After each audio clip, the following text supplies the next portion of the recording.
you, sir. Thank you very much. Thank you very much, KSA Branch Council and National Branch Council of ICMAP. So today we have an exciting topic and a very seasoned professional with us, Muhammad Imran Bukhari. We welcome him to this webinar. The topic of today is very much relevant to the real life. It's about dashboard, Power BI, artificial intelligence, and the data storytelling. All of the finance professional at this point of time, our key role in the business is converting numbers into story and how we can make the business situation better understandable to our audience, our executive management, our CEO, and the leadership team. So the topic of today is very much relevant and important to the real life scenario. And we all finance professionals need to learn how the numbers can be converted into stories. We act as a dashboard for the senior management to make them understand business situations, and dashboard, balance scorecard, artificial intelligence, and Power BI is one of the key skills which can assist in this journey and can help us in this respect. So welcome all of us to our very seasoned professional and the panel lead today, Muhammad Imran Bukhari, and we are all excited and very much attentive to the topic of today. So, Mr. Muhammad Imran Bukhari, thank you very much for your time, and we all are attentive towards today's topic. Thank you.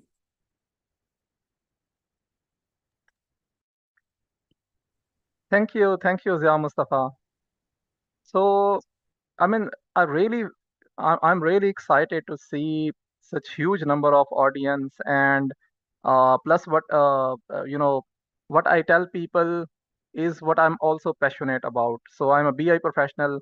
I deliver trainings. I do BI consultation. So it's not just my profession. It's my passion as well. So today, I'll do my level best to share something valuable with everyone. And I hope by the end of this session, everyone will leave this room by adding something new to their knowledge. Before I even proceed and I share with everyone my profile and present the today's webinar, I would request my mentor and my inspiration, Mr. Asif Hafiz, please add some value to this webinar. Thank you very much, Imran, for inviting me to start up for your webinar. And thanks everybody, whoever presented in this useful and informative webinar on not only on BI, but BI and AI mixed blend together. And we will see the magic from you. Let me tell you something about Muhammad Imran.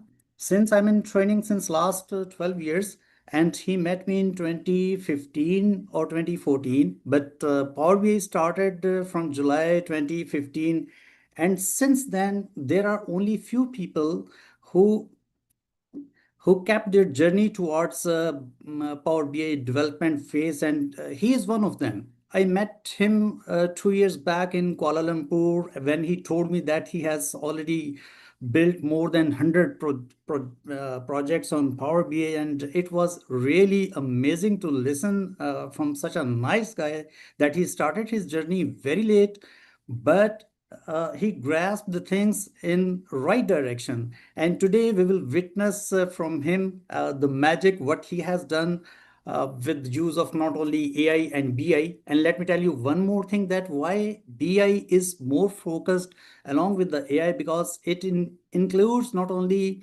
R or Python, the data science languages, but it is equipped already with some AI features. So I will not take much time, and we will see what Imran can do for us. Thank you, Imran. Thank you, Asif bhai. So let me first start sharing my screen. So, okay, yeah, just let me. Okay, I hope you can see my screen. Asif bhai, can you confirm? You can see my screen? Yes, we can. Yes, we can. All right, that's wonderful. Okay, so I would start now. I would start with sharing the outline of today's webinar. Is we'll definitely talk about what's the objective, why we are here today. Then we'll start with my profile. I actually have collected some really useful and very good examples that I want to share with you for the data storytelling, to illustrate, about the data storytelling and what are the good and the bad and the worst. Then I will share the data visualization best practices, and we'll see how this AI can help us here, because we are the business users. I mean, we are not the programmers, or we are not the data science experts. We are business users. For us, it's a tool. So let's see how this tool can help us in our data storytelling journey. Then I will share a demo, and at the end there will be Q&A. So if you have any question, in the meanwhile, you can just write it down. I think I don't know whether you can write it down in the Q&A part here, or you can write it down with yourself. But the Yeah, bottom line is we have a Q&A part, and people have a lot of questions. okay. They That's started, great. but we can take care of at the end. Yeah, we will take care of that at the end. All right, that's great. So webinar's objective. The objective of today's webinar is to see like how to tell stories with the data. And this is a very common topic. Maybe so many people know it, but let's see from my perspective and what practical examples that I have, and what are the what are the phases that I have gone through. And I have seen so many dashboards in my career I have developed myself, and that's a whole object. And then we will utilize the AI's help and seek its help to enhance our data storytelling. And at the end, I will share a demo. So I'll start with my profile. Like, my name is Muhammad Imran. Right now I'm here in Pakistan, but my journey has been through so many industries, so many companies, has been through few countries. I mean, recently I was in Malaysia, but I came back here in Pakistan this year. So if I start my profile, now I have put, so after having a huge experience in BI, I started bit late, but the pace was very fast. So now I have launched Tecrionics, which is a BI company. So what I have decided is to build a platform, and maybe after a year I'll be sharing some success stories and case studies with the ICMAP students. So for them, for the inspiration for their future careers. I'm Microsoft certified trainer. I in fact possess multiple certifications from Microsoft. I have 15 years of experience, MBA by qualification, and my journey actually started from accounting profession. So from accounting profession, then a transition to BI, and now I'm here. I have I've worked in multiple places, went to Bahrain, Malaysia, Pakistan, and different sectors I work with. So my experience is of not of a specific company or sector, but of multiple working with multiple sectors and companies. Like, my core competencies is Power Platform, Microsoft Fabric, Power BI, and then end-to-end BI implementation. So it's not just like a developer, but also more like a consultation experience that I have. Training is something that I do not. I mean, it's more of sharing my my experiences with others. And Power BI is something, whenever I talk about it, I feel really passionate about it. And my future vision is definitely to make people and the companies more data literate. If I now talk about a dashboard, okay. So before I present you the second slide, and as I cannot take this live Q&A, but when I'm presenting in a live environment, I always ask a question. I always ask my audience, what is a dashboard? What do you think is a dashboard? And the definition is actually very closely related to what we actually do, because there is a lot of confusion in the minds of people. Although it's been, I would say, Power BI is there for last 10 years, but the data visualization tools are there around there for almost 2 decades. But still, there is a lot of confusion in the minds of people about the dashboard. And I have seen so many dashboards that really like I really feel depressed when I look at them. So if I present my definition of a dashboard, then a dashboard is something which is definitely is made of a visual display, and it is developed with an objective. So there is always a specific objective. The objective can be, and the objective is by its nature. So the objective can be, whether it's a sales dashboard or it's a budget dashboard, or it's maybe you want to analyze P&L, or you want to see your HR related matters. So there is always a specific objective. A dashboard cannot come into existence without any objective. Then it is designed for for specific audience. There is no such thing that a dashboard is there for everyone. So there should be a specific target audience, and you only include most important information on it. You don't throw everything there, and that's here sometimes people do. People overload it with a lot of information, and should be available at a glance, and should be displayed on a single screen. And another important thing is it should be nice to use every day. Okay, it should not be very much fancy, or should not be something that distract you, rather give you some valuable insight. So it should be nice to use every day.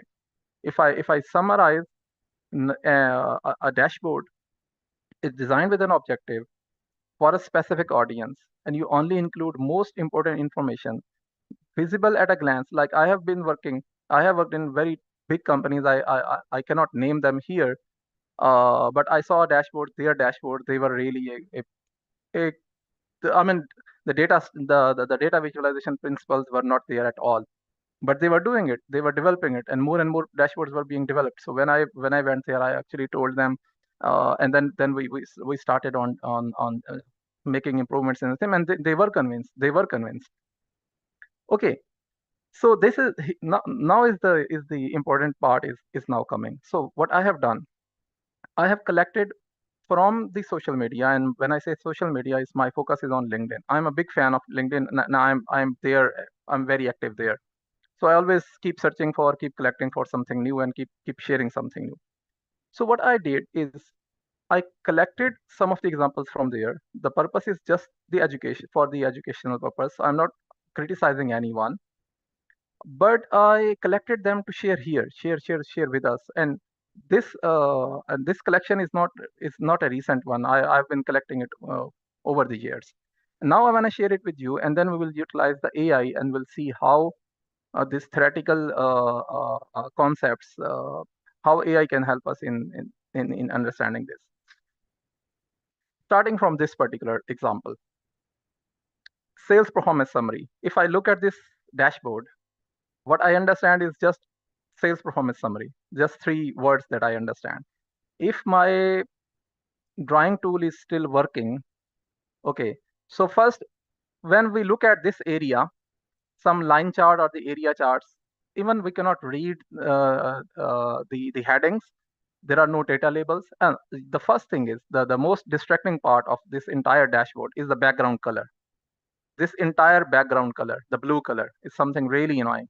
It's something that we should always avoid. And then when you look at this this particular map visual tells us nothing. No, this column chart is, there are no data labels, so we even cannot understand what's the height and what's the particular magnitude of certain number.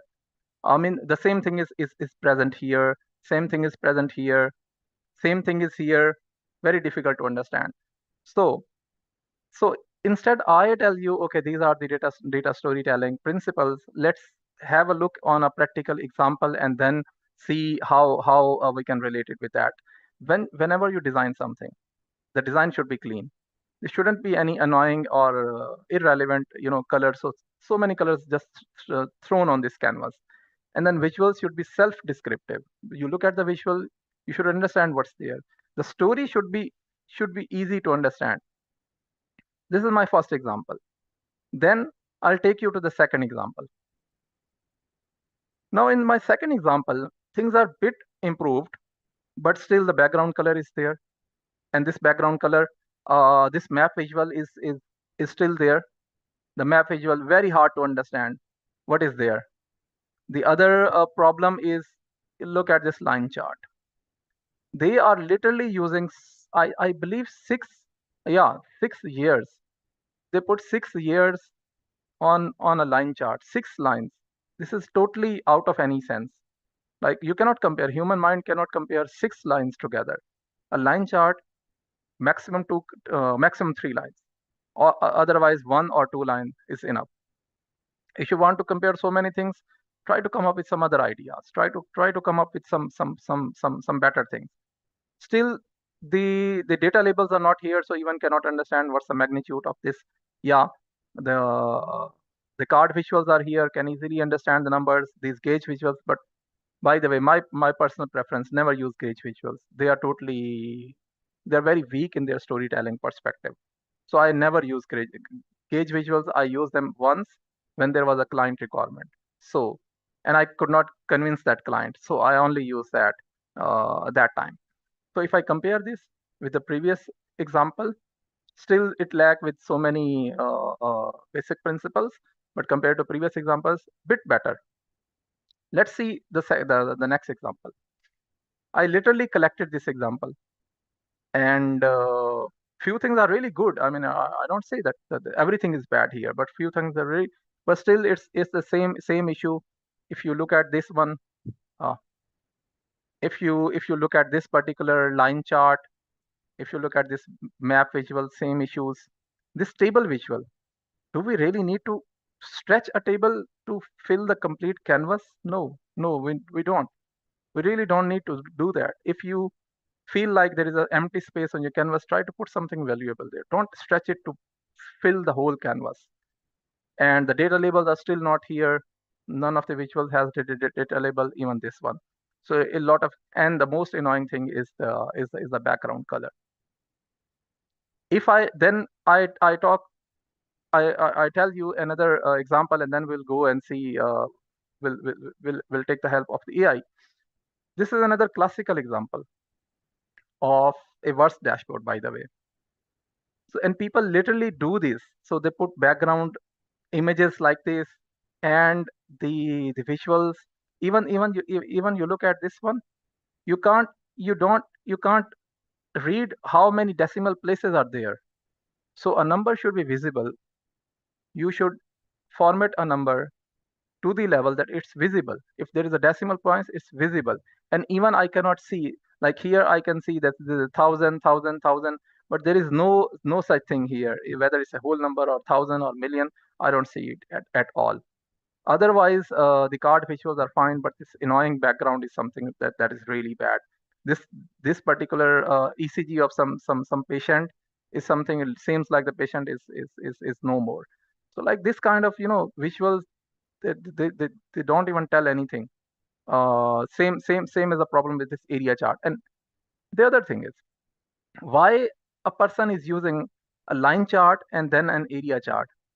I mean, can't they use either area chart in both the visuals or the line chart in both the visuals?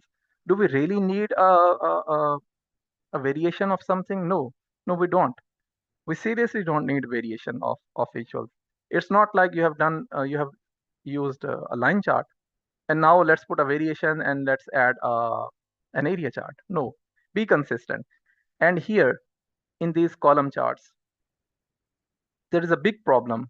If you look at the x-axis, you can't read them completely, particularly the bottom visual. If you have a scenario where your x-axis are long descriptions, try to use a bar chart than a column. And by the way, bar chart is more effective. So human mind actually reads in the Z shape. So we actually read in Z shape. Let me draw it here. So we read left to right, and then we read top to bottom. So we actually read this way, and then we read this way. So this is how human brain read information. And this is what we should know. We being the data storytellers, we should know. Okay, so I take a pause here until here. Although I have so many other pages, but I don't want to take much time on this. We'll come back on it later. So what I have done, I have converted the few slides.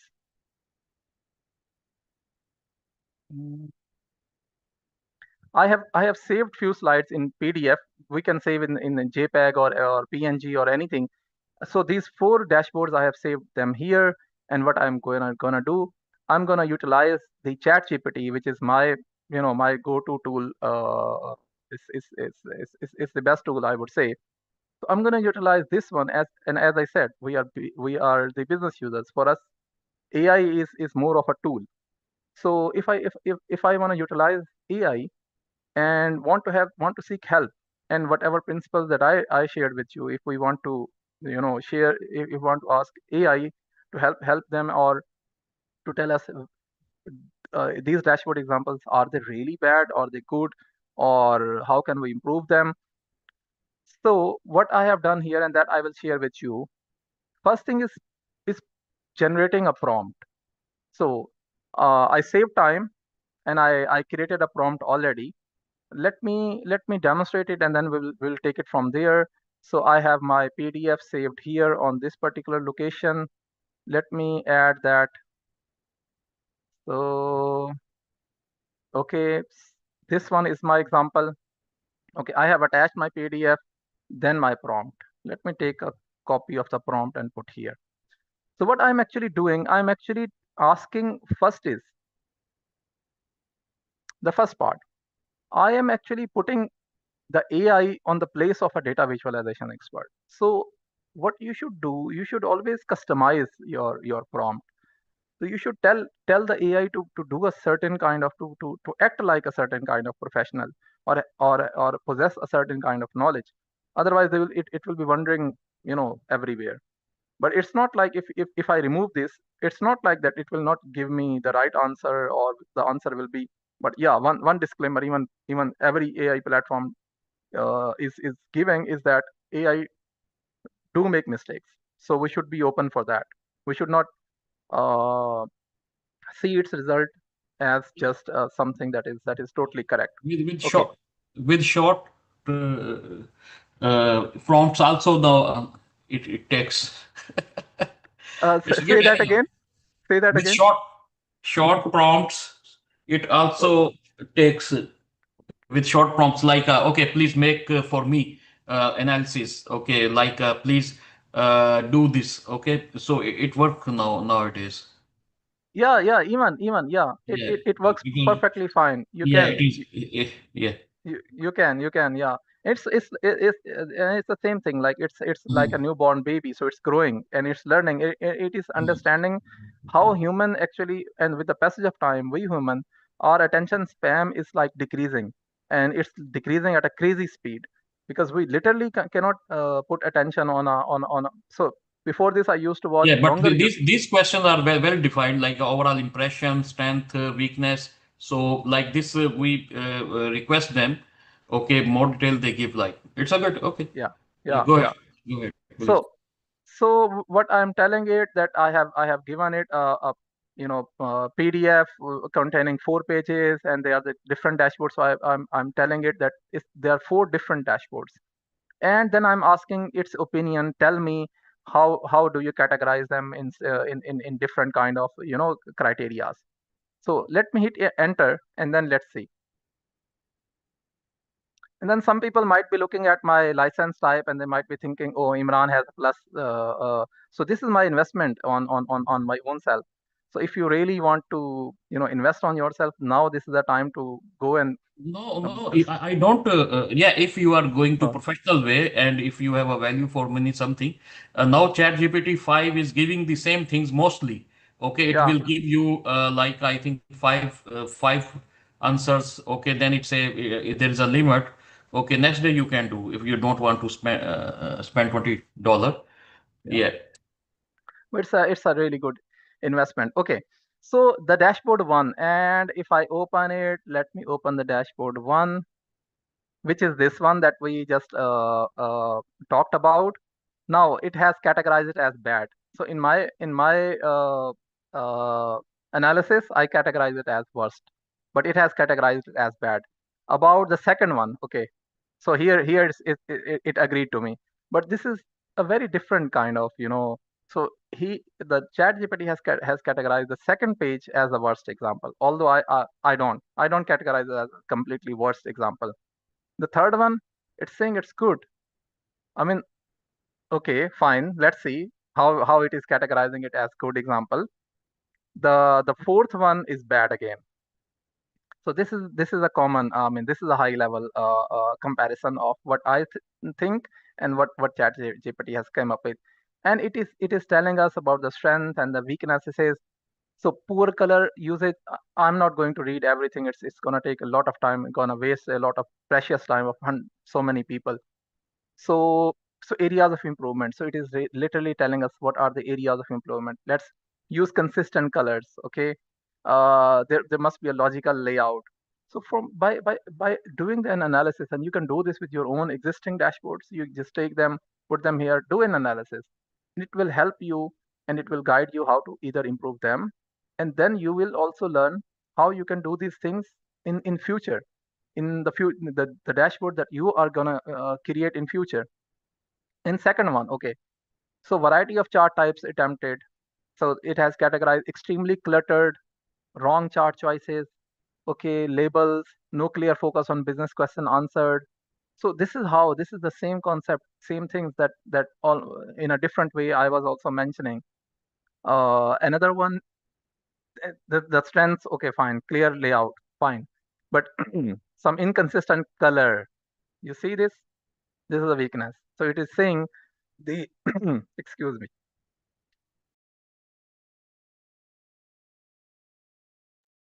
So this one, the color is ChatGPT also mentioning that the color is bad. About the titles and about the areas of improvement. The final one is map visual. Okay, so it is mentioning about the weaknesses and saying that map visual. So we even need to be very precise, very specific. If we are like, I worked in my early career, and how I got the boost in my BA career. I started with a very and with an amazing guy. So I joined a pharmaceutical company. The head of the operations was an amazing guy. So he was really expert in what he do. So with his vision, I got to know more of from the practical side than from the theoretical side. He said, Imran, if you even put a dot on your dashboard, you should come here to me and you should specify that why you are putting a dot on your dashboard. You should have a logic for that. You should have a description and a justification for that dot. So a dashboard is not like you just throw visuals and throw colors on it. No, it's not an artwork. It's data storytelling. So, by the way, if Asif is there and can add something here before I move to the next example. Yes, I want to add, Okay. Asif bhai, we can wait for him. Okay. Basically now, Copilot is giving you option to pick up, attach. If you are using Copilot, because they are using GPT-5, if you are using in Microsoft Edge in your Windows, okay, you can sidebar you can open as a Copilot. You have to identify that, login through Microsoft account, and that give you unlimited queries you can ask. It will not stop. ChatGPT sometime will ask. ChatGPT give replies a lot, but uploading data they ask, they limit some time. Okay, and even if we upload the data, like whatever we have a data, we say please make the dashboards. They can help us to make the dashboards. They can help us to fix the dashboards. This formulas, your text formulas. So yeah, Asif bhai, are you there? Yes, Mr. Imran, and thanks for your comments. I just want to add here that yes, you are very right that you will find Copilot everywhere, not only on Edge service, but in fact on GitHub if you are using your projects there. And the Copilot is almost par with the ChatGPT. But since ChatGPT was 5 was introduced, or I think on 7th of August by Altman, so it equipped with many of the new features. But my question to Mohammed Imran is that Imran, sometimes our most of the people and their companies do not offer them to use the Copilot officially, but they have it there, I mean, on personal laptops.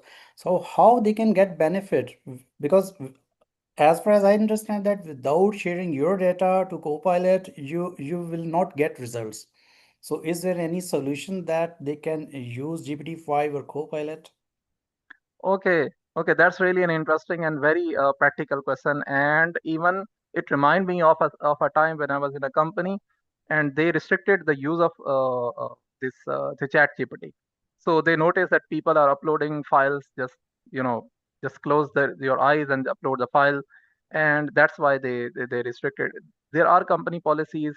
There are these scenarios. So what I suggest is, whenever you ask a question from this AI, the first thing is your license type. Okay, if you are able to if the company allows it, go for Teams license. That's the first thing. If the company does not, then on a safer side, when you ask a question, don't be specific. So here I have sample dashboard. That's why I'm uploading, like just closing my eyes and doing it. But if you have real data, if you have your actual data, then create a clone of it. It will take some effort, it will take some struggle, but you ask it some with some random information, with some to change the information, and then ask the question from Chat GPT. That will, even if your company will notice, you can justify your position. So so this so people are talking about Copilot. Basically, Chat GPT is behind the Copilot as well. It's the same open AI that that is here in Chat GPT, and the Copilot is using the same API, but just the difference is it is available inside Microsoft products. So we do not need to leave the Microsoft environment or the Windows environment to ask the question. Okay, but at the same time, we do have some other platforms. In fact, there will be many more platforms coming. Like somebody shared with me an app. It's not relevant, but it's a relevant thing in the example that I want to give. Something like this, Gamma.app. So they said it's a must-have app. Everybody should use it and do this blah blah blah.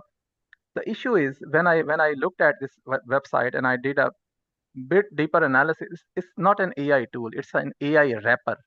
We call it AI wrapper. An AI wrapper is something that looks like an AI platform, but it is wrapping around other platforms where we have like we definitely have this the OpenAI is there, ChatGPT like this. We have Google platforms, we have Cloudia. So there are few, two, three, five, few platforms who actually have something. We actually have developed something. Otherwise, other companies, they are AI wrappers. So behind the scene is they are using ChatGPT, or they are using a mix of AI platforms, and they're really charging users a lot of money. So these are few. Copilot is there, ChatGPT, Gemini is there, Google tool, very good. There's a DeepSeek. The DeepSeek also got my attention. So if I ask the same question from DeepSeek, okay, it really grabbed my attention when I did that. So I'm asking the same thing from DeepSeek. I'm not using any paid version for DeepSeek. This is the free platform. So far what I'm using. And when I hit enter, the answer that it gave me was very descriptive. I was really impressed. I mean, it's really, it went in details.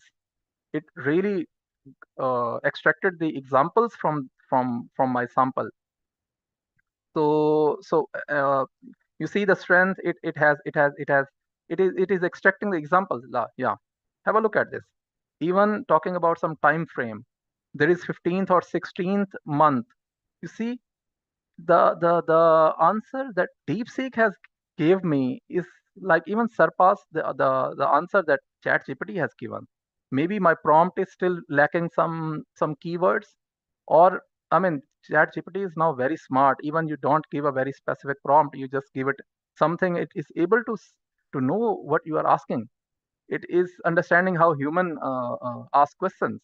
But still, the result that DeepSeek has given me is really amazing. Really amazing. You see this very, very detailed with examples. Very detailed.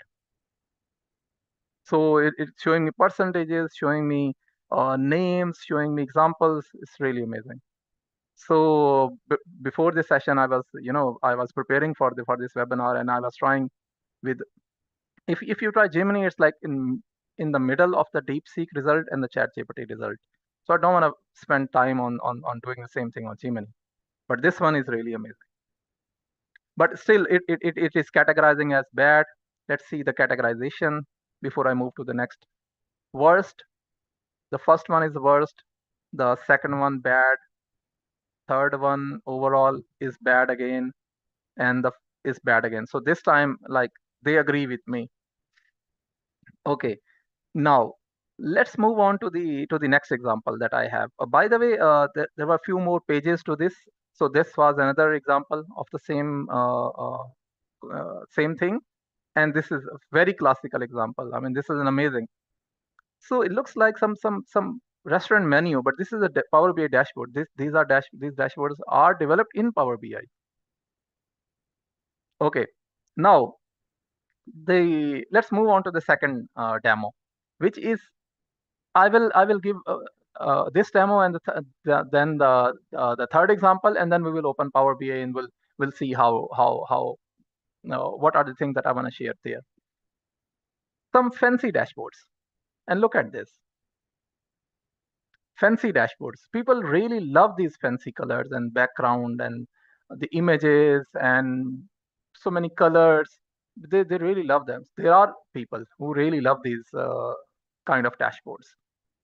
But in practical, and the person that I was talking about in my early career, the person I reported to, if I present this dashboard to him, then the next moment I'll be home. So this is like, okay, this is fancy, this looks good. If you want to share this on social media, on some marketing material, this is good.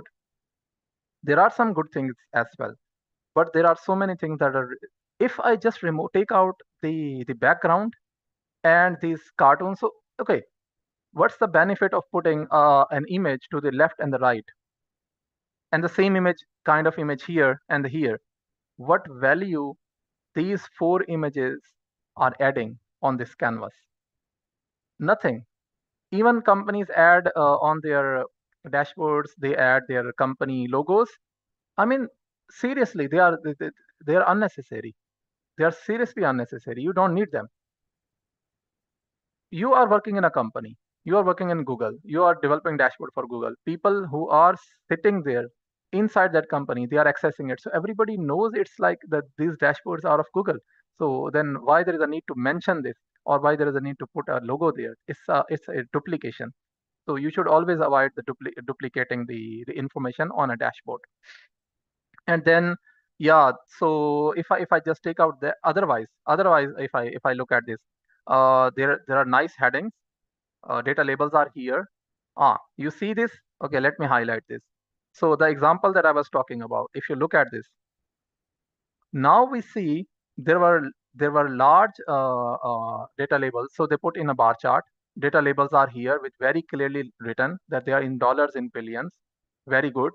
These visuals are very effective. I mean, these visuals are really very effective. It's just here they use a pie chart, and these like legends they put here, the same thing they repeat. They did a repetition. So they put legends as well as they put the names there. It's unnecessary. It's repetition of the same information. On this visual, no data labels. There must be data labels. And then it's very crazy to have 1940 until 2010. It's very huge period. Yeah, maybe this kind of data is okay. Now I take my words back, because if you want to look at trend for these many years, then definitely you should avoid having data labels on. But this is a very specific example where you want to see a trend for last 50 years or 100 years. But in business dashboards, this rarely happens. But if it does, then definitely you should not use the data labels in this case. All right. If I now go to the second, this is a classical example, and I want to spend more time here because this is something that I also notice and I have seen people doing. and I want to, educate them. By the way, whatever words, I'm using my words very politely and very carefully. I don't want to, if somebody is doing this, I don't want to hurt anyone, or I'm not saying they're doing wrong.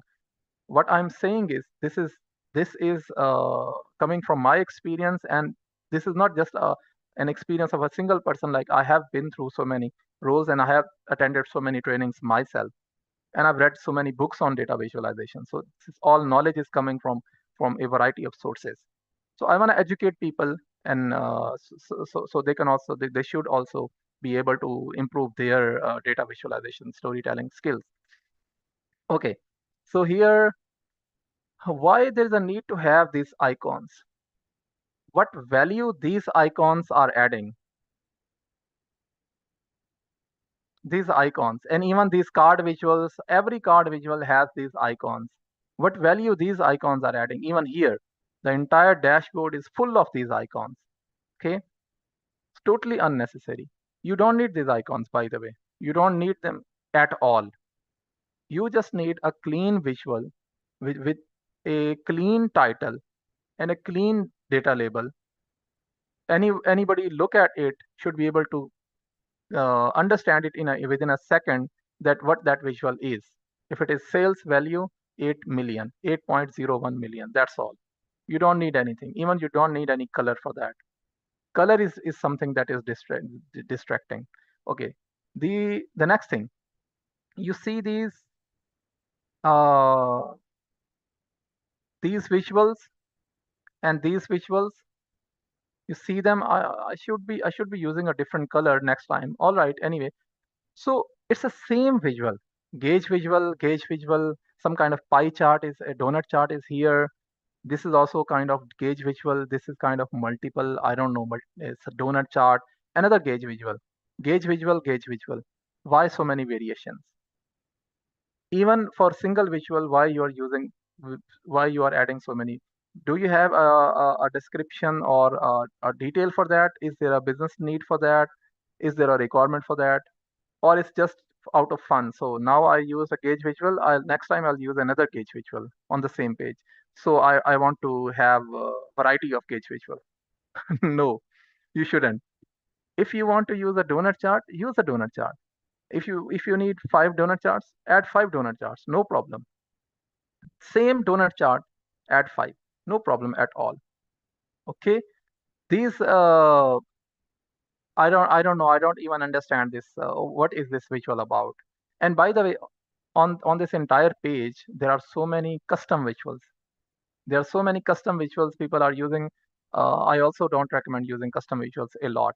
You just use them as just 5% or 2 or 3% of your entire Power BI development.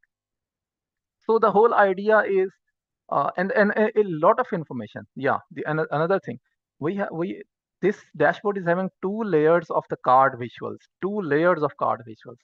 A lot of information is thrown on single page, which is making this dashboard even is like you cannot comprehend this, and it's totally useless. It is making it totally inefficient and totally useless for anyone. We should be very specific, and I will show you, by the way, I will show you with an example. We should be very specific. We should choose our visuals, specific visuals, just few, like if you want to add card visuals, just have one layer of the card visual. And on the bottom, 6 is the maximum number of visuals that I recommend. Maximum number of visuals on a dashboard, 6. If you need more, create another page. Now let's see. Let's experiment with this one. So I created another example, and this time, because I already have given it a prompt, I'm using a fancy. I have this fancy dashboards. Okay. Please review on the same criteria.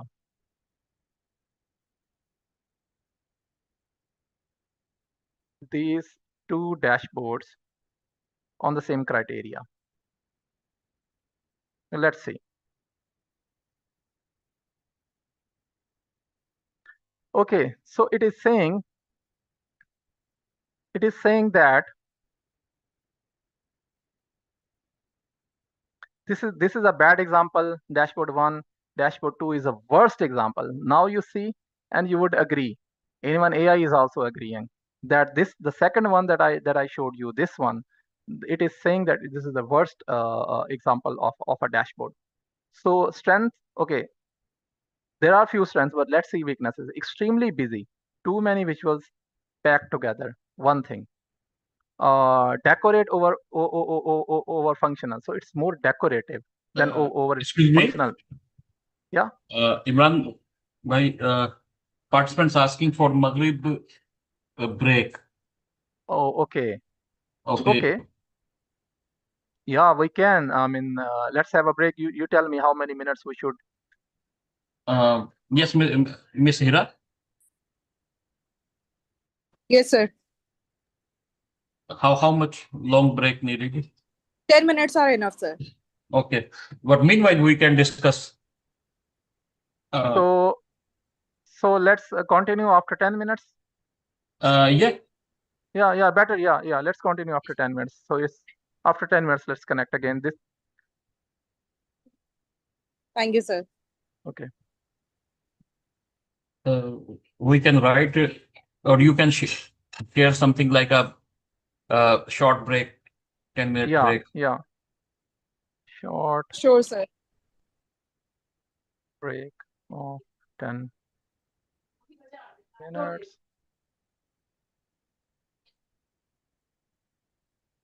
10 months or minutes? Yes. Okay.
Okay, so can we continue from here?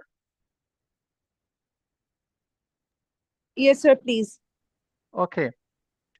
So all right. So before I open the Power BI desktop and we start working there, I want to close this particular topic with showing you a few, few examples, few nice and clean examples. So this is how a good dashboard should look like, where you have organized the visuals, cards, their choices, their size and alignment very in a good manner. Okay. So, and you can even put tables here on there. They are also very good examples of dashboards. I will come back to this particular topic later. This is the eliminating the clutter. And before I talk about this, this is going to be my last topic of this the PowerPoint presentation. I want to open Power BI desktop and I want to start working there. So before we start doing anything on Power BI desktop, and as an add-on, when we launch a blank Power BI file, my suggestion is you should always go to the options. And in that option, by the way, let me, okay, this is fine. So you should go to the options, and in the options area, the few things that you should always do. Under the global settings, you should always turn off the time intelligence. This is a global setting, so you do it once, and then you do not need to do it every time. Under the current file, whenever you will open a new file, this setting you will have to do every time for that particular file. And when like that, you save that file, you open it again, you don't need to do anything again. The first setting is you should uncheck this auto detect relationships. This is very annoying, and it creates sometimes very it creates wrong relationships sometimes. So you should identify the relationships between your tables yourself, and you should develop them by yourself. Time intelligence you should always uncheck from here. And then there is a very nice setting here. This setting was introduced few months back. Before this, it wasn't there. Now you can choose how the data refresh will work. So I always select one, and it's a highly recommended one, because when the dashboard refresh will run, it will start refreshing from first table until the last. If there is an error, it will stop there. You can easily identify which table was in error. And this also helps in better refresh speed. So you should always do this kind of settings first. Okay, so I did that. For this demo, because the demo is actually about the data visualization, we are not going to build any dashboard, and neither we can in such a shortened time. Power BI dashboard development, at least if you want to develop one dashboard, you at least need 5 to 6 hours of training session to build just one dashboard. This is the minimum time. So what I'm going to do is I'm going to use the sample data, which is here, which is available here inside Power BI. So which is this use sample data, and load the sample data. It's very good for the educational purposes. I'm going to connect this and I'm going to load it here. No need for any transformation. But before I start working, if I go to the transform, I want to show you one thing. Whenever we connect any data, you will notice that Power BI automatically applies this change type step. This is AI working behind the scenes. So this is the AI working behind the scenes, and it is scanning your top 1,000 rows, which you see here. If you want to change that, you can right click and change that particular scanning. So right now, maybe my data has 10,000 rows, or I don't know how much rows it has, but the data types it has specified is based on the first 10,000 rows.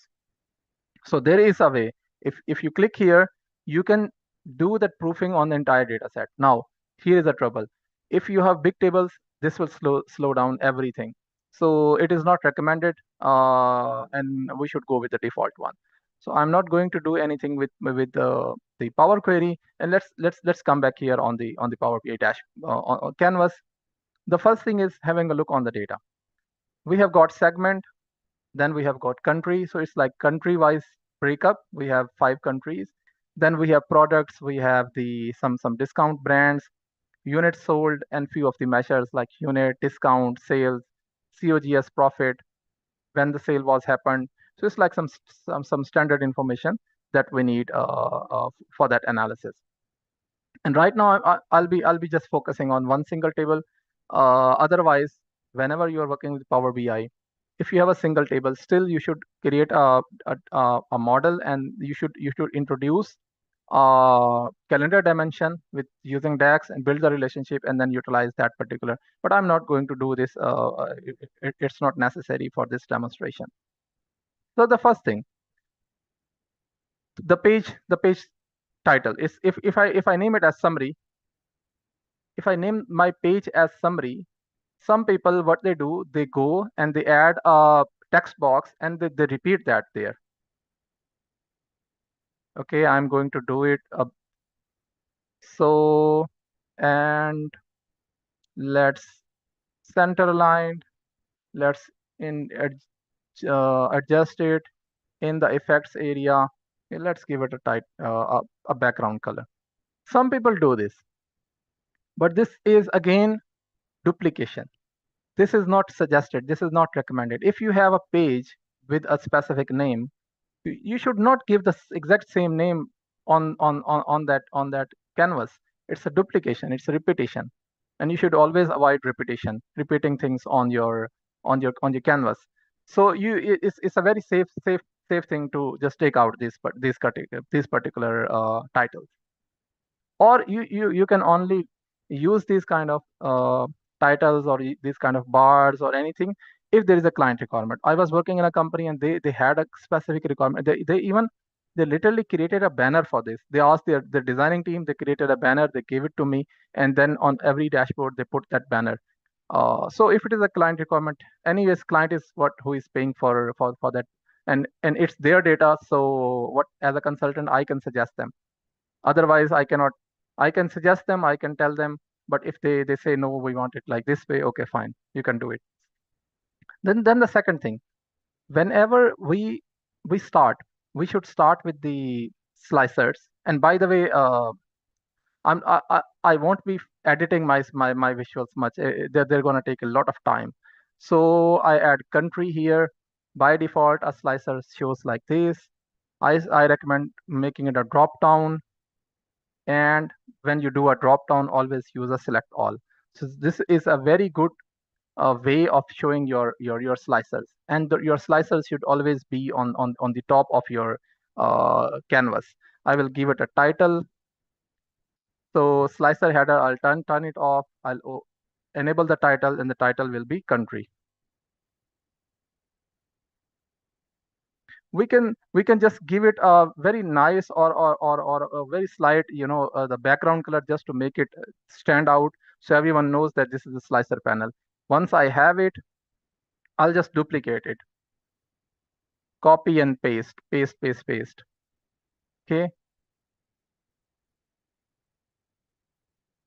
and then I'll select everything, will align it nicely, align at the top. And so this is how my slices.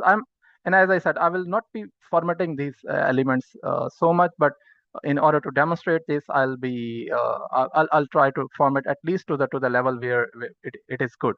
So I'll remove the country, add the product, and we'll go to the title, and we'll make it as product.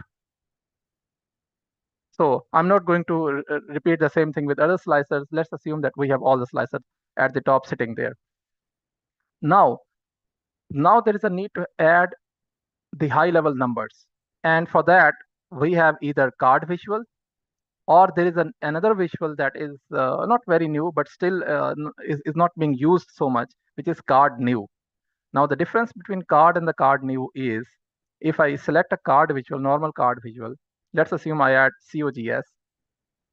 If I need another visual, another card, I'll have to duplicate it. I'll have to duplicate it to create another. So, and then I will have to format and do everything differently. But with the new card, I can add so many measures here. Okay, I'm just throwing them just without even thinking.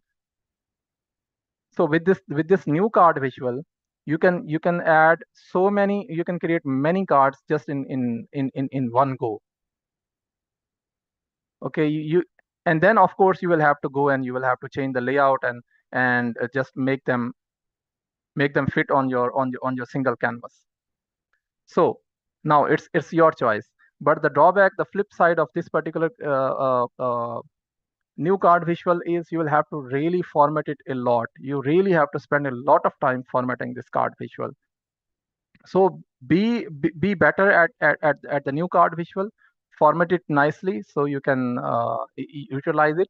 Otherwise, just stick to the basic card visual, and you just add them, and then you can just duplicate them and can utilize them. So I'm going to remove the new card visual. I don't actually like it much. So with this card visual, what I am gonna do is first I'm gonna format it. I'm just quickly gonna format it, and I wanna tell you a few techniques here. Now, if I just duplicate this card visual and place here three cards on this canvas, these three cards are there just there randomly. The first improvement that I wanna do here, some people add the borders. Okay, they add a visual border like this, and then the visual shows like this. Okay, I don't recommend that. The first recommendation is always use a shadow impact. Always use a shadow impact. So if you search shadow, you will see it here. And now you see your cards are nicely formatted automatically. You don't need anything. You don't need the background color, or you don't need to give them and they are nicely formatted, and they are nice looking on your canvas. So this is the first. Assume that we have a panel of slicers, or cards on the top. Now let me add a visual here. So I'm going to create a bar chart with the country and COGS. This is my country-wise COGS. Again, if I duplicate this and I paste it here, let's assume that we only have two visuals.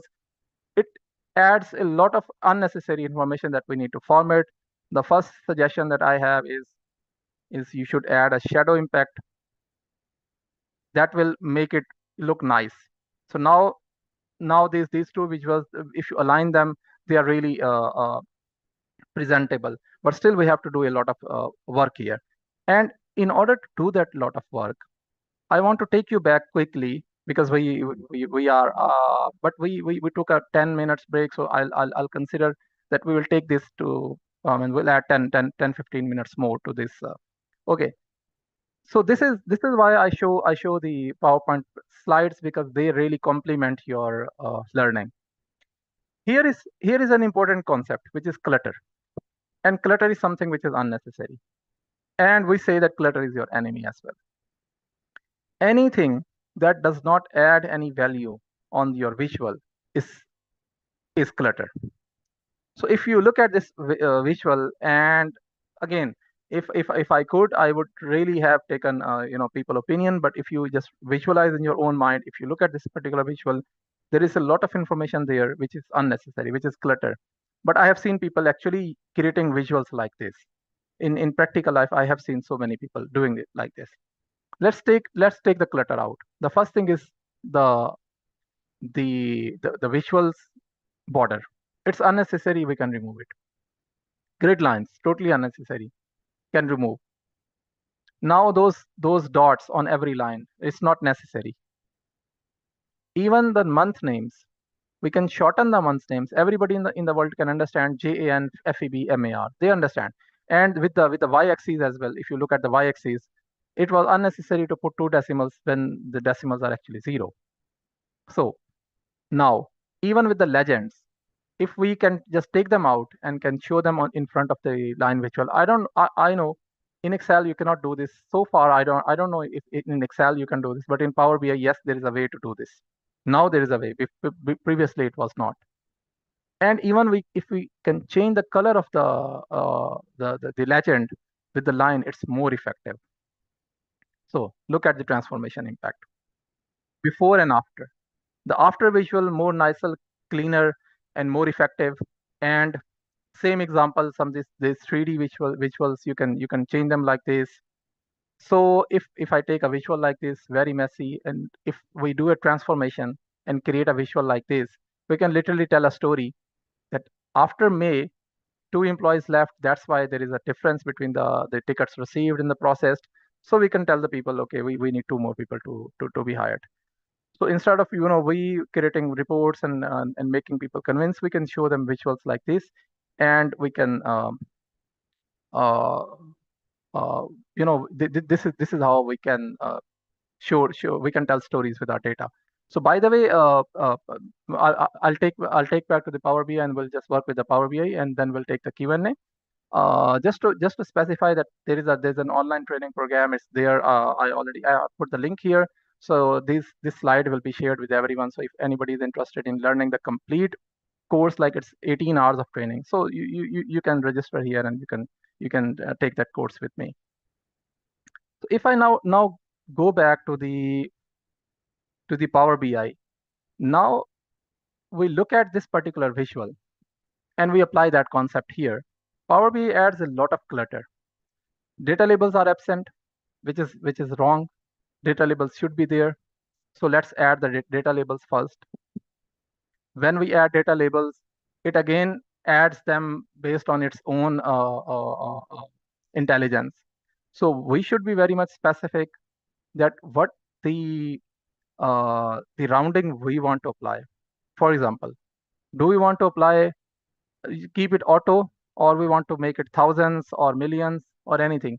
So the difference is, if we keep it auto, then Power BI every time will decide and will apply either millions, either thousands, or the whole number based on the magnitude of the number. But if we specifically mention either none, which means the entire number, or the thousands, which means every time the number will be shown in thousands. So these are 3 choices that you can use in data labels. By the way, here I would like to take an input from Asif Hafiz. What you suggest here in data labels? Should we leave it as auto, or should we specifically mention the data label surrounding? Actually, it all depends upon your company's data. If you're working with your company and your quantum or value is in millions, then you should always be using million. And this is suggested that you should be I mean, importing all of your figures in units. I mean, not in thousands or not in millions, full-fledged amount, so that you have the liberty to show your data or your dashboard with different audience. For example, if you're showing your dashboard to the board of directors, you won't be showing in thousands or complete units, but maybe you're showing in decimals, sorry, in millions, with maybe with 1 decimal places. So it is always suggested not to use none, but you should go with millions or thousands based on your data. Okay, that's a great input. By the way, I do have an example for this. So if you look at this particular page, you will see there is a card there saying absolute, thousands, and millions. And as Asif Hafiz said, I also agree with this. We should always bring the raw data. So there shouldn't be any rounding in the source data. And we can do some kind of work with using DAX, where we can add cards, and then all the measures are linked with that card. We can, if you want to show the absolute number, select absolute, thousands, millions. So every time whatever rounding you select, the numbers will be there. And even when you will present this page, there will be a specifically highlighted value, either is in million or is in thousand, or even we can put a note here. Whatever we select here, it will be highlighted separately as well. This is everything can be done using Power BI DAX functionality. All right. So if I go back and let me take it keep it as auto for now. We can specify the decimal places. Fine. Then, by the way, this is I have put it in a focus mode so everybody can see it. Otherwise, we can work with this in the normal mode as well. Now, as we have the data labels, this y-axis and its title is not necessary. We can put it in the title of the chart. So if I go to the general area, there is a title there, and I can specify it that COGS by country. Now, even I don't need this, and I don't need the y-axis. So I can go to the y-axis area. First, I should turn off the title, which the y-axis title is gone, then I should turn off the values. That should, clean the y-axis. And after that, in x-axis, I know, everybody know Canada is a country, France is a country, Germany is, everybody know that. We don't need the country here. It's a duplication. So we can, I took out the wrong thing. So we can take out the title here. This is a nice and a cleaner visual. The last thing that I recommend in the title. So we can search the title as well, or we can go to the general, go title. Okay, my favorite font is Tego UI semi bold, and the size you can leave to 14, or you can go to the 13. I think we can leave to 14. We can add a very slight background color, very light background color, which a blue gray is a very professional theme, by the way.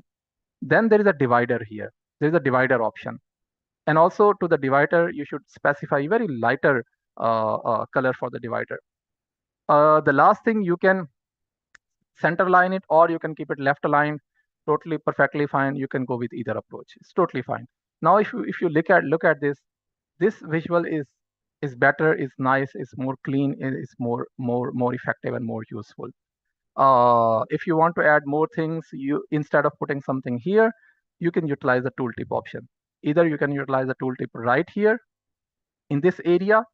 By the way, but better you bring the numerical measures in the tooltip, or you can completely create a new page and make it a tooltip page. So page information, this is the, so okay, so allow to use as tooltip. So either you should allow to use it as tooltip, and then you add that tooltip here, or you use the standard tooltip option and can add further and more information here. Okay, so another very helpful information that I add here. If somebody look at this particular COGS, or maybe we add another, let's assume that we have a visual. Let's assume this is a visual, and this visual is about gross profit. Let me add a gross profit visual. Copy and paste. I take out the COGS, and there is a profit field here. So this is my gross profit. In the title, this is GP by country. Fine. Now maybe some non-technical person does not understand what is how the GP is being computed. Some people add a new page with the measure definitions like this. So they add a new page, and every time either you have to do it here, or there's a very effective way, and that is basically hidden here in tooltips. So okay, sorry, the option is header icons actually. So there is a hidden option here, header icons, and in icons you see so many icons options. Okay, how you find this information? You go to general, header icons, and then there are icons which is hidden here. Microsoft very intelligent. They always hide useful things so that people should put effort to know them, to learn them. Okay, so many things already turn on. I'm surprised why the help tooltip is turned off. This is a default setting. So help tooltip is turned off by default. If you turn it on, open the help tooltip and add the tooltip. So GP is equal to gross revenue minus COGS. Now, whenever, and you just need to train so this is something you need to train your users. Hey, if you need an underlying measure definition, instead of going to definition page or asking or searching somewhere, or maybe there is a very complex calculation. This is a very simple version of the explanation. Maybe there's a very complex calculation, and you want to let people know how you are ended up doing that calculation. You can utilize this field and just train them. Whenever they go on any visual, they will see a question mark. Just take your cursor there. Here in this question mark, you can add anything. It's a complete canvas for you. You can put the measure definitions here or any text here. This visual don't have, so there is no such thing. But if I just take my cursor, hover here, take my cursor here, there is a question mark, take my cursor there. So the definition is there. A very, very useful option, but even in my career, I have just done it once in one company on one single dashboard. Otherwise, people even don't know that this option exists. Before I wrap up I'm gonna wrap up in 5 minutes, and then I'm gonna open the session for the Q&A. So before I wrap up, final thoughts. Sometimes what people do is they add a background. So they add a background color to their visuals. Okay, even their cards, they add background colors like this to their cards. This is something that you should do very carefully. If you want to give a background color, you should always avoid doing it on a visual. It's only recommended if you want to do it on a card visual, just to make it highlight. Maybe I have an example here, maybe, yeah. So you see the card visuals, very slight color I have given it just to make it stand out from the rest of the page. Otherwise, on the visuals itself, you should keep them clean. You do not need any background color or anything. Just keep them clean. And also on the canvas, sometimes people go and on the canvas settings, they just the canvas background, they either put a color there.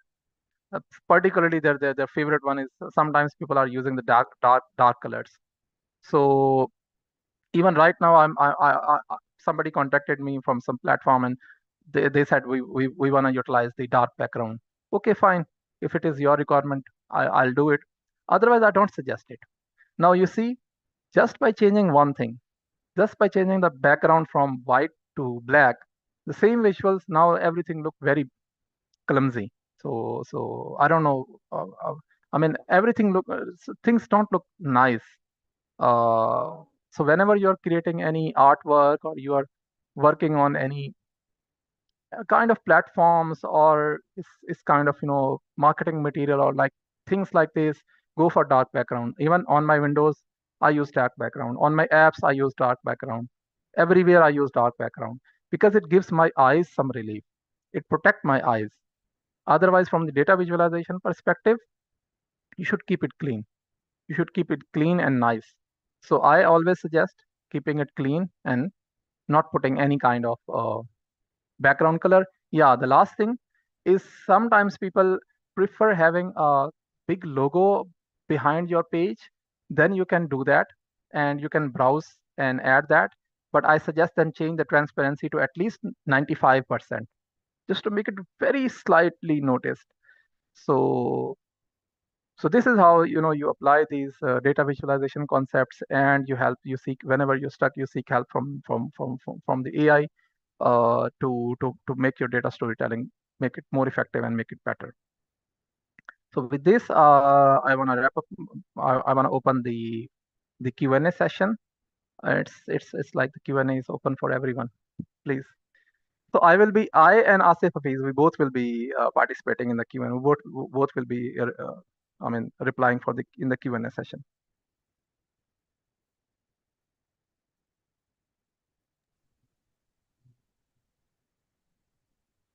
Thank you very much, Imran. Hopefully somebody from our team will be taking care of questions so that we can answer accordingly.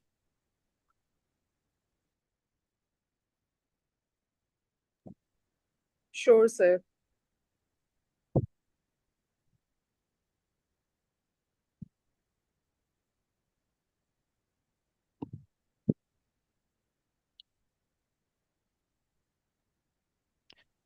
In Yes, sir. between, sorry, Jasira, 1 Please, minute. sir, continue. Please Yeah, continue. in between, I just wanted to share that I have answered maximum number of questions during the sessions by writing. And if you want, Hira, you can repeat, but first, please focus on the questions which are not answered. Thank you.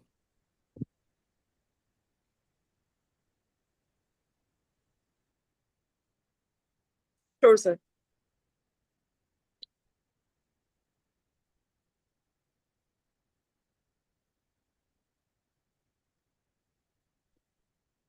Sir, we have a question. Varisha Siddiqui is asking, Power BI is effective in small businesses or not? Sorry, say that again. Imran, let me answer, please. Oh, okay. Yes, that's a really wonderful question. And many small businesses in the developed countries, they started with Power BI and they got amazing results because it handles your data very effectively and efficiently and gives you the results within no time.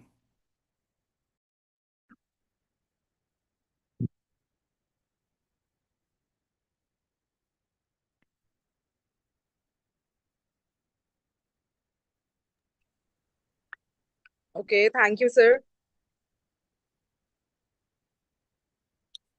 Mr. Mohammed Asim is asking, can we have ready for use theme available online, or we can apply the same in Power BI developed models? So about the dashboard themes, there is a platform. If you search, there are so many themes available. We can just download them, and if you just Google it, Power BI themes, a huge gallery is there. But still, you have to be careful, and you should apply these data visualization principles there. You can apply that. The second part of your of this question is you can create your own theme and can apply it there in every dashboard. Before you work, you can just import it using a JSON file. But I would suggest create a Power BI file. This is a basically more simplified version of the answer. Create a Power BI file, do all kind of apply all kind of customization there that you can. Okay, so if you go to the view, then you can customize the existing theme. So there is a customize the current theme, and here you can customize. Once you do it, then save it as a template. And every time you want to work with you want to build a new dashboard, instead of creating from scratch, use this particular template.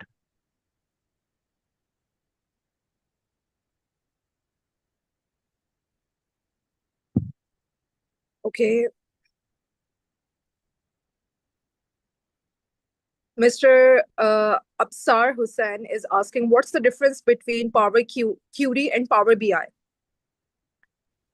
Okay, so Okay, Imran, can I answer this yeah, question? sure.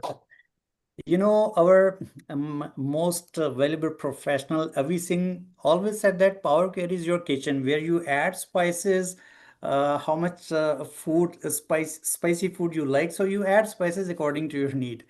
And DAX or the Power BI, the other parts are totally different. It helps you managing your data to build models and to create DAX. DAX mean your brain. So Power Query is your kitchen, spices in the kitchen, like, and DAX is your brain. So whatever you formula you want to, you have think you want to do, you can create in DAX measures. Okay. Mr. Hussain Hakim Ali is asking, can we use a programming language or macros in Power BI? No, unfortunately, you cannot use SQL or you cannot use VBA in Power BI, but there are some tools like M language in Power Query and DAX language in Power BI. Apart from that, R language and Python has recently, not recently, but I think 2 3 years back, they added these languages, plus the JSON language, if you know, so you can use, but not VBA. Yeah, and as a business user, I mean, I also suggest just stick to Power Query, which you do not need to do any coding. It's just the UI that you use, and the coding is done behind. And learn DAX. So if you just focus on DAX, it's enough. It's enough for the Power BI development. Okay, now I'm merging the two questions. Mr. Ali and Mr. Sohail is asking, can we use Power BI in internal audit field or spreading AI platforms?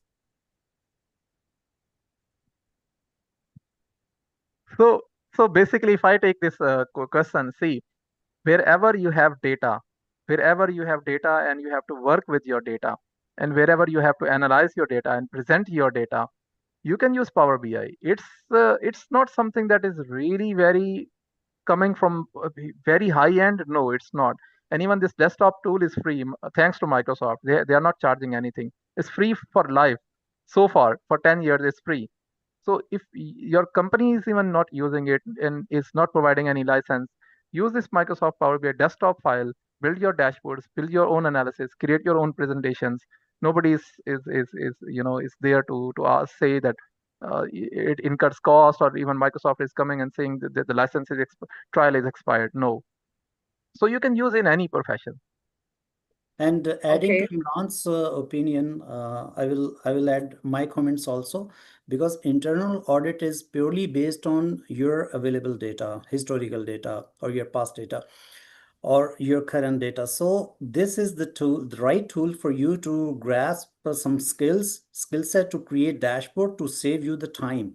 Although the people who are focusing in future, so they need AI, they need their predictive analytics, and they are struggling to use Power BI for their future numbers.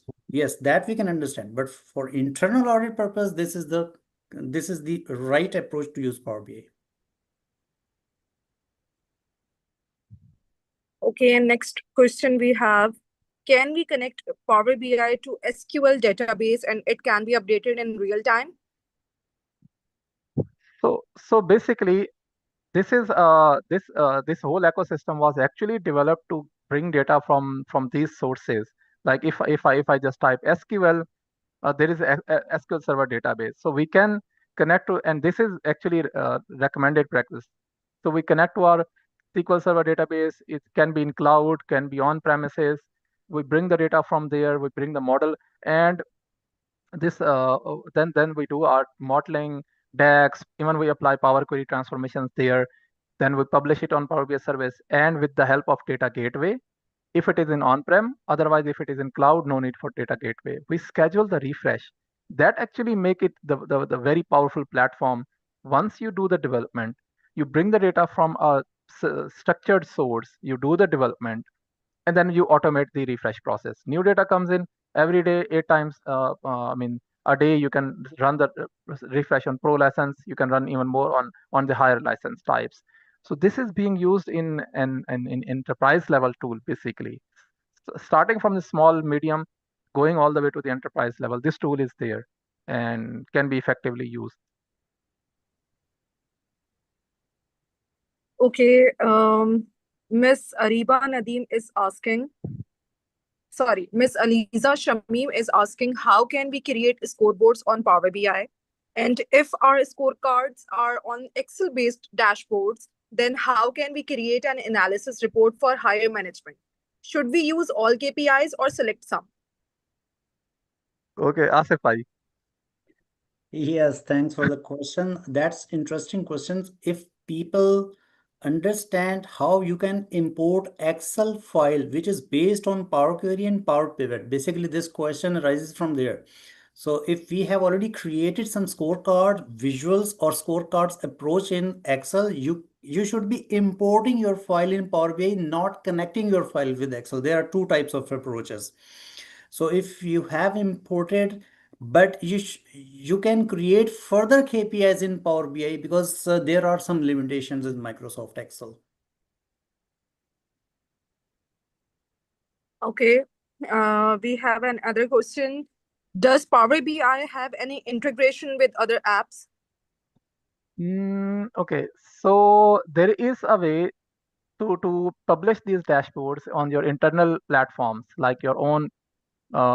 It's like publishing on the web.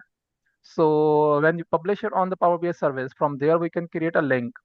And that link can be published on your internal platforms. Like you have an internal platform, you have even you have your own website. It can be published there. So this integration is available. Even can be shown on the SharePoint as well. Can be accessed from SharePoint as well. So yeah, this one is there. Even Imran, you can show by hovering your cursor. You can use Power App feature also. So there is a Okay. Power App for Power BI. Yeah. And Power Automate just right behind that. Yeah. Yeah, There yeah, are yeah. features. We do have Power Automate as well. So to push data, you can use Power automate and to publish or to integrate with other apps, or you can create your own apps in intranet. On intranet by I mean on SharePoint, you can use Power Apps. These both are available. Okay, Ms. Kanza Khan is saying one issue she encountered while using Power BI was that it took a lot of time to refresh the data and it did not refresh automatically while any new data is added like in pivots. So what's the solution to this? Okay. So the first thing is if they are using a static source like Excel.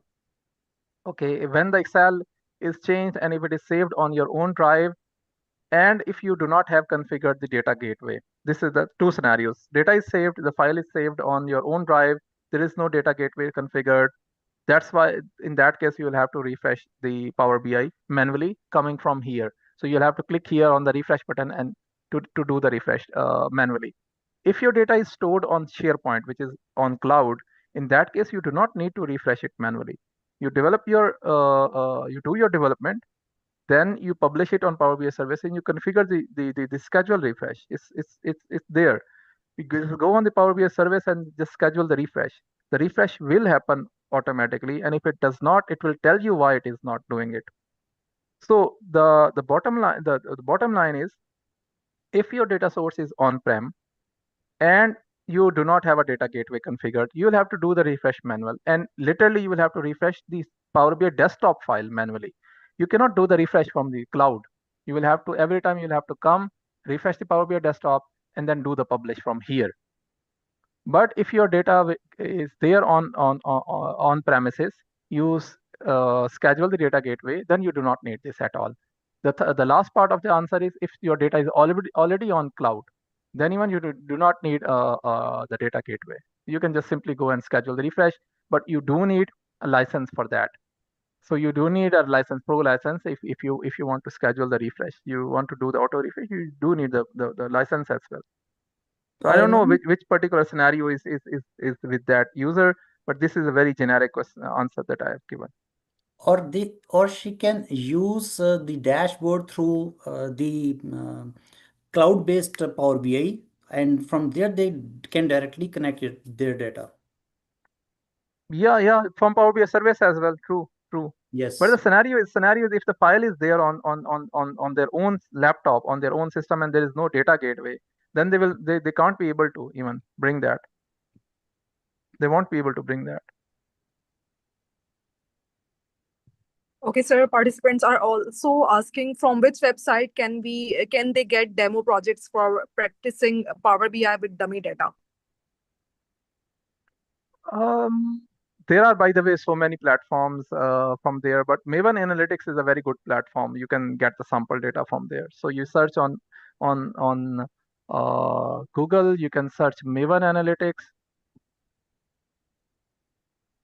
Okay. So yeah, this one is a very good platform from where you can get the sample data. Maybe in future, I will also be able to.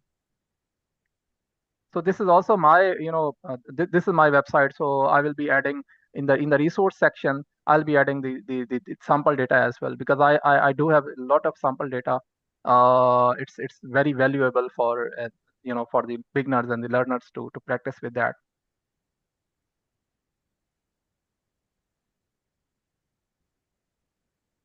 Okay, sir. I think that's all. I think Kanza Khan, she's asking why you add a new page. I mean, I think this is not answered. I missed. I think, sir. Yeah, even I couldn't understand the question. I can read that. So if you can clarify it, we can answer. By the way, if she's asking to add new page on Power BI, so here on the screen you can see the plus sign, and you can just click on the plus sign. It will be there. The new sheet will be there. Yep. And Imran, just for the others, can you show us or just navigate from Power Query? There are some features of AI. There are some visuals in AI visuals in Power BI like Q&A, narrative, etc. And there is one more AI feature we can see on the screen right side, along with the Copilot Power Prep data. And just in 2 minutes, if you can explain how we can use AI feature in Power Query, because there is Azure Machine Learning, and there is within Excel you have Azure Machine Learning add-in. So you can integrate that add-in with your Power BI data, and you can predict your future. So that has already been integrated. But if you can just, in 2-3 minutes, you can explain Yeah. these AI features. Yeah, and if you remember, we had from KSA Branch Council, we had a complete 2-hour session on Power BI AI features. So Yes. just to give a reference, that the participants can also go, and the recording would be there, so they can also utilize that particular session. So one thing is, like, when it comes to AI, is there are standard features which are there, so they are not new. They are there in Power BI. And by the way, even the AI is not something new. Why we people are talking about it so much is because now it's accessible with the common person. So in Power BI, there are so many AI features which are there in Power BI, in Power Query as well, and inside Power BI Desktop. One is this: there are few visuals. So like decomposition tree, it's a very good visual that you can utilize, and you can bring your measures here, and Ma'am, you can explain can by. you select insert menu, and from there you can tell, because it is clearly mentioned that these are AI visuals. Okay, Yes, this it is this is a control. good okay this is a good navigation. So we go to insert menu. We can see few visuals here which are also available in the standard gallery, but in the standard gallery they are mixed. So here we see AI visuals section. We have narrative, decomposition tree, key influencers, Q&A. Q&A is something like, okay, fine, but with the invention of Copilot, its importance is now is not that much.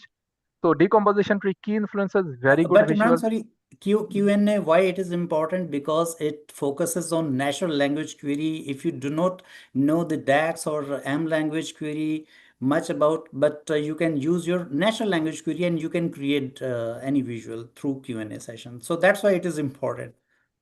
True, it is. Yeah, you can ask questions, literally can ask questions from your data. How much is the total sales by country, or how much is the cost of goods sold? And it will literally come up with the visuals, and with the suggestions, and with the visuals. So there's a card visual. I just asked total gross sales. If you say total gross sales by country in a bar chart, so it literally come up with that, and we can convert this into a standard visual, and this visual is here. So this is how we can interact using the Q&A. The key influencers is really good visual. We can literally do a lot of analysis. It's very complex visual as well. So even learning takes takes a bit of time, but we can analyze any measure, any categorical data, or any measure, and can explain it by with different fields. Same way we can use the decomposition tree. It's very good. So it's for the root cause analysis. We can bring any. So for example, if I bring profit, I can then analyze it by different kind of explain by fields like country. I can bring segment. I can bring product, and can ask AI to tell me the high value. So this is how AI works, and will tell you what's the big from where the big chunk is coming from. And the analysis type you can select as absolute or relative. So relative will literally compare your do the analysis based on the proportionate impact of everything. It's a very advanced visual, very useful. Then there is a narrative. Narrative is a good visual, by the way, but you do need a proper dashboard page. So if I have a dashboard page, and it is asking me to sign in as well, so if I do sign in, it takes some time, authentication and everything.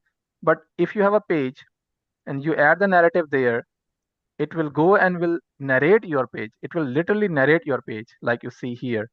It will read your page and will narrate it, and you can also customize it. This is a standard narration, but you can customize it. It is telling you France accounted for 22.38% of sum of profit. So instead of you going and deriving everything, and then there is another very good feature, which is analyze. So if you Summarize. write, yeah, summarize is there. So analyze is there. We can even summarize a specific visual.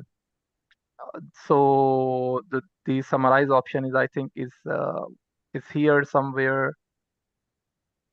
So new visual calculation. This is a new option, by the way. I haven't gone through this particular option. And then if we go to the Power Query, one area where this AI is automatically working is in when it scans your data. So it just scans your top rows and applies this change type automatically. And then we have another area where we have text analytics, we have vision, and Azure machine learning. So we can, I mean, that's a very advanced level where we can work with the Azure and Power BI and to build the AI models there and can bring them here. The Yeah, Python and by the way, this Azure Machine Learning, this is the basically for the programmers who use the predictive analytics, or we can say the financial modelers. And this is really very useful add-in available in Microsoft Excel. So where you can integrate that add-in with your Power BI published data sets, and you can find results based on the value input in Microsoft Excel. So this is the startup for the financial modelers.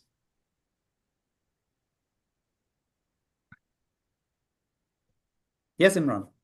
That's really wonderful add-on by the as now Microsoft is working more and more on adding these features. So they added another one like this prep data for AI. It's something that they added, I think, few months back. So it's relatively new, and now their focus is more towards the AI. But the challenge that people are now facing is even I own a website, I own a domain. Even I cannot. I mean, I'm having hard time enabling the Copilot inside Power BI. So I have every control on it. I have tried so many options. I have even contacted with Microsoft. They are with me. The ticket is there. They are calling me, resolving the issue, but I'm having hard time enabling the Copilot. So it will take some time. There is a transition there, and the people will be having the access to these AI features. But for now, even some companies are reluctant to enable Copilot inside Power BI. They're not allowing it. So it will take some time. These AI features will be natively available inside Power BI for everyone.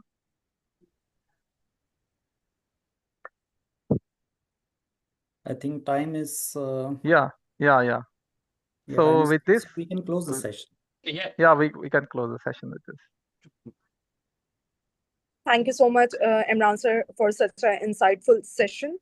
And now I would like to call Mr. Mohammad Yusuf, Chairman, Multan Branch Council, to please share a few words.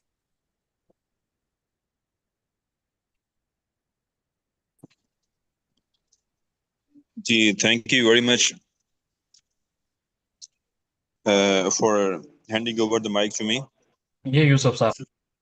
Sir, thank you. First of all, I'm highly thankful to all the organizing committee, particularly Mr. Imran Bhatti, for organizing such a fruitful event for the members across the boundary.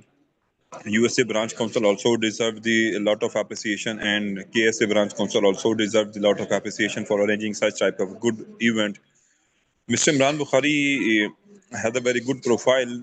This is the guy which we use for organizing the Power BI training in our Multan Branch Council on campus as well. That was a very good feedback from the participant. Now they are again demanding for such type of training. So inshallah, we will be using Mr. Imran Bukhari for the next training as well. He's a good guy as well. And today in Multan, we organize the Global International Auditing Standards workshop in Multan. And with the blessing of Almighty Allah, 44 members were participated. 44 participants were there in this physical session in Multan Branch Council. Great. So finally, I'm highly thankful to the Azim Hussain Siddiqui Sahab, who is the chairman, National CPD Committee, and all the person who arranged this event and collaboration with Multan Branch Council. This was the matter of honor for us, and thank you very much. Thank you so much, sir. Thank you. Now, I would like to call anyone from USA Branch Council to please share your views. Nazar Saab. Yeah, dear participant, panelist, and the trainer, Mr. Mohammed Imran Bukhari. Thank you very much. As we come to close this insightful webinar on the future of dashboard with enhanced with analytics with Power BI, I would like to say thanks for your wonderful presentation on this insightful and thoughtful, provoking presentations and the thoughtful knowledge. Your expertise in merging storytelling, analytics, and AI with in Power BI has certainly shed light on the future of data-driven decision making. So, very warm, thankful to Mr. Mohammed Imran Bukhari, and to our participants. Also, thank you very much for your active engagement and thoughtful questions. Your presence is what make actually these events truly valuable and impactful. And none of the other, our ICMA Pakistan management, Hira Fayaz, and the other management who participated and arranged this wonderful program, and they are continually arranging such type of program to have training and workshops and seminars for our members and students of ICMA Pakistan. And because being a management accountant and finance professional, the ability to transform raw data into meaningful and actionable insight is more important than ever. And nowadays, these artificial intelligence and this dashboard techniques and are very important that we need to equip ourselves and our students and our other members. So today's session has certainly equipped us with a very good understanding of these tools and technologies shaping that future. So let us continue to stay curious, keep learning, and to grow with this artificial intelligence and dashboards, and continue to embrace innovations. So with that, we officially conclude webinar. Thank you again to everyone for making it a success. And we Yes. look forward to welcome you to future ICMA events. And I would like to say thanks to Mr. Mohammed Imran Bhatti. He is working very hard on behalf of US Branch Council. And also he's continually engaging our members across the boundaries in KSA branch councils and also in Pakistan, like Multan Branch Council. So thank you very much to all of you. And at the end, I will hand over to Hira Fayaz if she want to continue. Thank you, or if thank she you, want to thank add you, Nazar anything. Saab. Hashim Saab, Muhammad Hashim Saab from Saudi Branch Council. Do you want to say anything, please? Assalamu alaikum warahmatullahi wabarakatuh. Thank you, Imran bhai. Welcome. Thank you very much. As we come to close to today's session on the future of dashboard, so I would say today's discussion has shown us how dashboard are no longer just aesthetic visuals, but also the power storytelling tools when it enhanced with AI. Transform the way organizations analyze, interpret, and act on data. I am especially appreciate our speaker, Mr. Imran Bukhari, who shared such a valuable knowledge, practical insights, and forward-looking perspective with us. I am also thankful to Mr. Asif Hafiz Bhai, who is very close friend to me and Vice Chairman of KSA Branch Council, for his experience and his words and his contribution to this webinar. And at the end, on behalf of organizing team, I am also extend my thank to USA Branch Council, especially Imran Bhai, and our chairman KSA Branch Council, Siraj Saab, and Multan Branch Council for their excellent collaboration in making this webinar possible. Thank you very much. Thank you very much for your time. Thank you, thank you for all panelists. Thank you for all trainers, branch councils, And thank you for Asif Hafiz Saab for sponsoring, referring Muhammad Imran Bukhari Saab for past and continue these sessions. In future, we expect from your side also some new Power Query, some questionnaire. In question, somebody asked about the Power Query also, and some more in detailed in Power BI, some training or something, so the people can learn more step by step. Thank you for all. Thank you for Hira, and thank you for Shafiq Bhai. Thank you so much, sir. Thanks everyone. Okay, bye everyone. Take care. Bye. Take Stay care. connected.